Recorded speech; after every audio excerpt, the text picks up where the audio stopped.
E...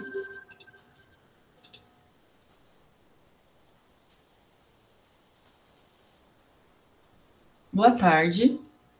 Vamos dar início à apresentação do trabalho da disciplina de Educação, Comunicação e Tecnologia da professora doutora Luciana Rosenau. E as discentes a apresentar vai ser a Fernanda Letícia, a Laura e eu, que sou Viviane Ribeiro. Os pontos para a discussão será lixo eletrônico, sustentabilidade e inovação. O primeiro tema abordado será lixo eletrônico. E o que caracteriza o lixo eletrônico? Aqui a gente trouxe alguns exemplos, que pode ser aparelhos de DVD, aparelhos de som, ar-condicionados, baterias de celular, computadores, estabilizadores, fontes, mouse, notebooks, pendrives e dentre outros. Agora eu vou passar para a Laura começar a apresentação. O lixo eletrônico, o que é? Então, os equipamentos elétricos e eletrônicos, também conhecidos como EE, eles são produtos que eles possuem circuitos ou componentes elétricos que possuem fonte de alimentação ou bateria. Então, ele vai desde utensílios domésticos até os dispositivos da tecnologia da informação e comunicação, a TIC. E cada produto, ele tem um perfil de vida útil específico. Isso vai querer dizer o quê? Que eles têm diferentes quantidades de resíduos, de valores econômicos e de impactos na saúde e no meio ambiente. E eles são classificados em 6 categorias internacionalmente. E esse produto, esse equipamento elétrico e eletrônico, quando ele é vendido, ele começa a viver a fase de estoque, que é desde quando ele é vendido até o momento em que ele para de funcionar, que é quando ele vai se tornar o lixo eletrônico ou o e-waste.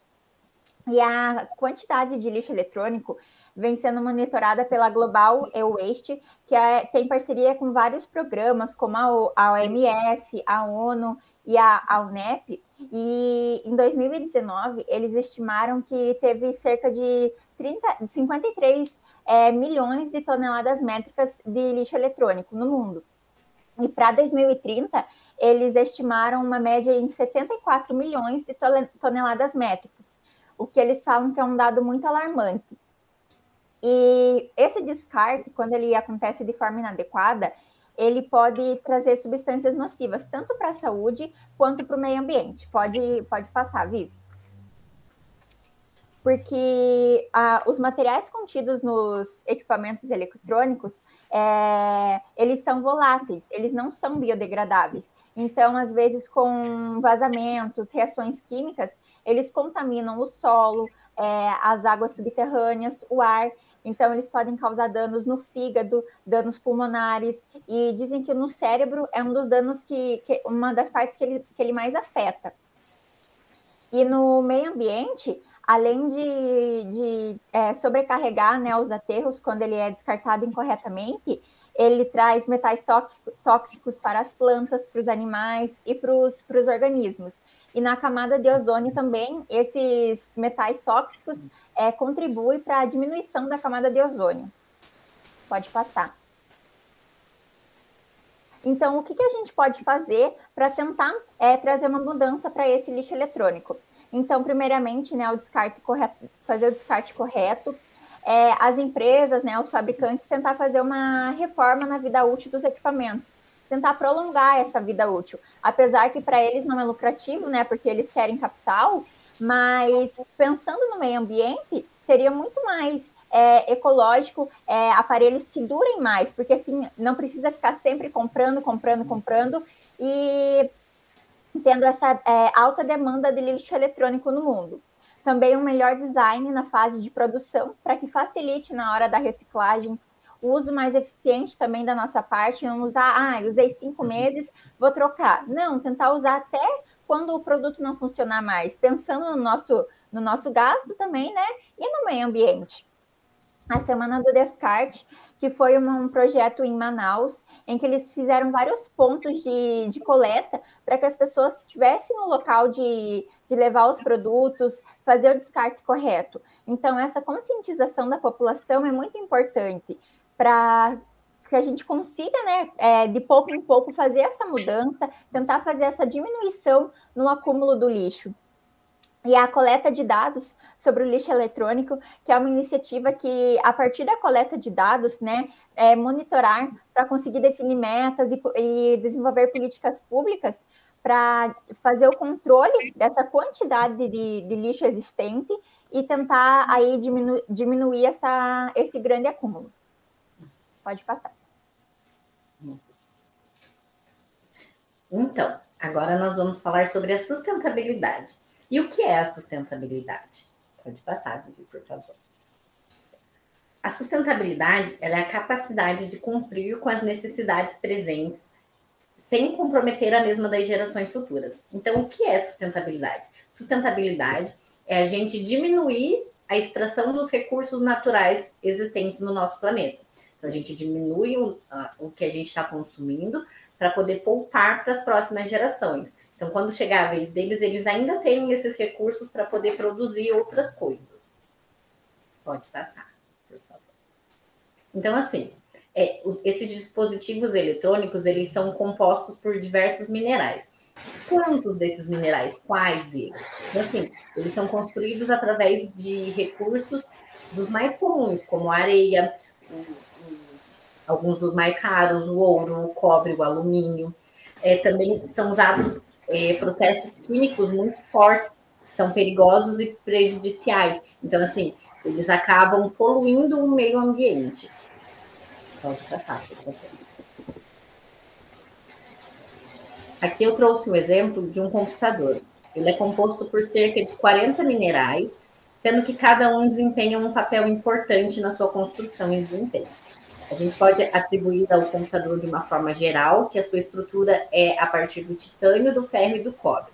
Mas assim, a gente tem a parte de vidro, que é feita do quartzo. Então, assim, mais um mineral. Nós temos o plástico, que são as teclas.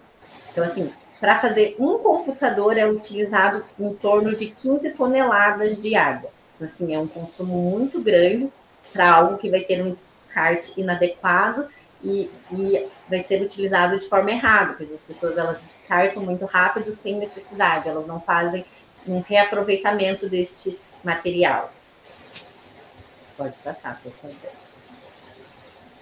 Então, assim, eles são esses materiais que são utilizados para a produção, essa matéria-prima, ela é extraída do nosso solo, do planeta. Então, assim, quanto mais a gente extrai, menos a gente tem. Assim, nós estamos extraindo de uma maneira errada, incorreta, sem supervisão. Então, assim, nós estamos poluindo os solos, porque, assim, há uma extração, mas não há um descarte correto. Então, assim, quando a gente descarta de forma errada, de maneira errada, nós estamos poluindo o meio ambiente, mesmo que indiretamente ou diretamente, né? Porque, assim, a gente fez o descarte.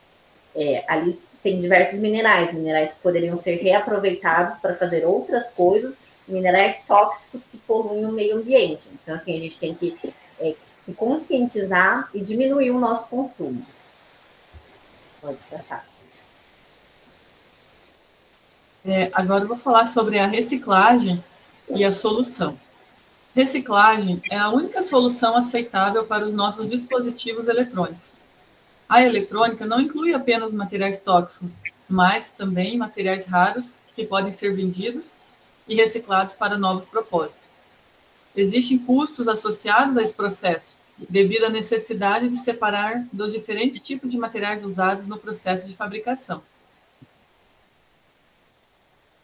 A maioria dos países da América Latina não tem legislação específica no que diz respeito ao descarte do lixo eletrônico. Normalmente, a legislação existente está ligada a outros resíduos perigosos. E o que podemos fazer para minimizar esses impactos no meio ambiente? É responsabilidade de todos nós levar as nossas vidas de uma forma sustentável.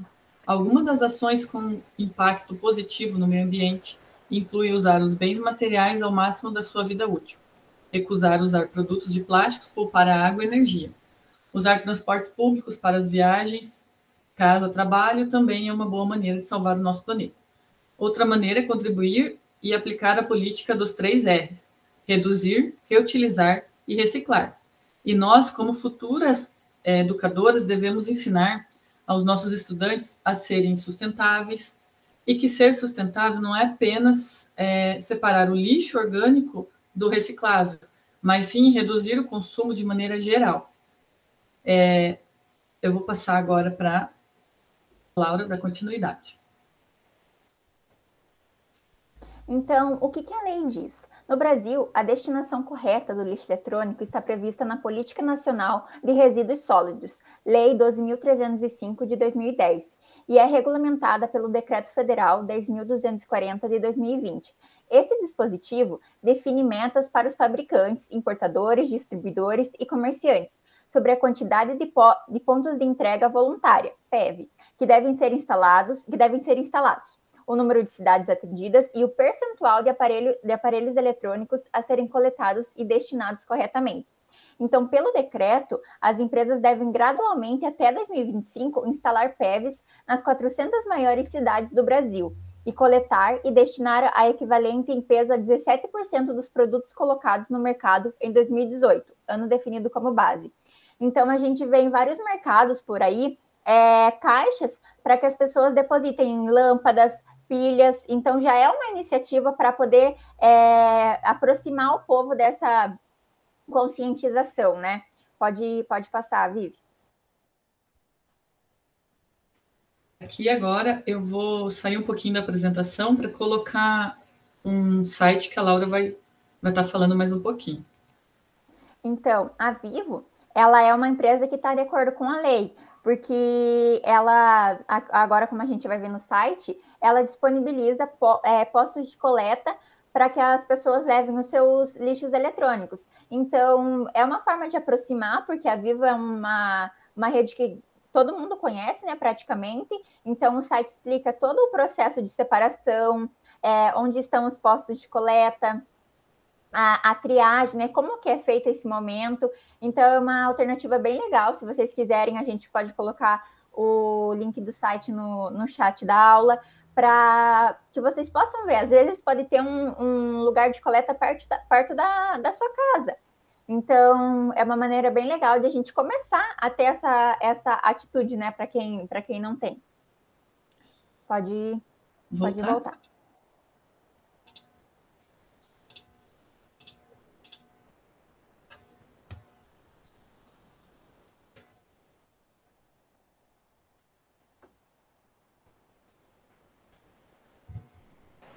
Então, de acordo com Freire, a educação deve ser um meio de intervenção no mundo. Explica que esta ação não está reduzida à aprendizagem dos conteúdos, mas principalmente a perceber a realidade cotidiana de forma ampliada.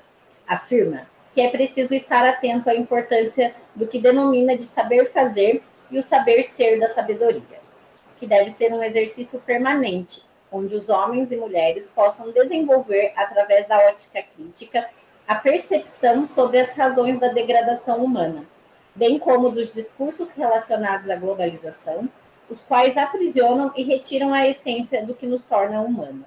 Então, assim, aqui Freire ele diz que a gente precisa ter essa consciência de que a gente está degradando o meio ambiente, nós estamos destruindo aquilo que nós temos. Então, assim, nós não somos educados para ser sustentáveis. Então, assim, nós temos como professores um papel de educar a próxima geração para eles serem sustentáveis. Senão, daqui 100 anos, nós não vamos ter mais recursos disponíveis para a gente poder produzir tanto os eletrônicos como as mais diversas coisas que a gente precisa hoje em dia para sobreviver.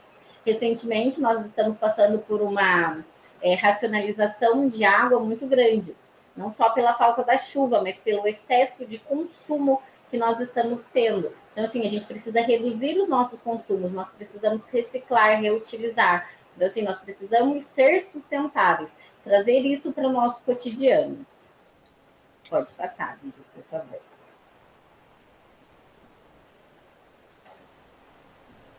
Então, assim, aqui nós colocamos que ser sustentável é inovador. E ser sustentável é inovador. Nós temos que inovar, nós temos que reciclar, que reduzir, reutilizar. Todas essas ações que nós temos hoje em dia para poder poupar energia, água, para poupar os recursos, elas são sustentáveis. Exemplos de empresas como a Vivo, como a Apple, são empresas sustentáveis que elas estão se inovando. as leis que exigem que agora as empresas sejam inovadoras. Então, assim, ser sustentável é inovador e nós devemos inovar. E acho que é isso o nosso trabalho. Muito obrigado e uma boa tarde. Nossas referências, muito obrigada. Boa tarde a todos.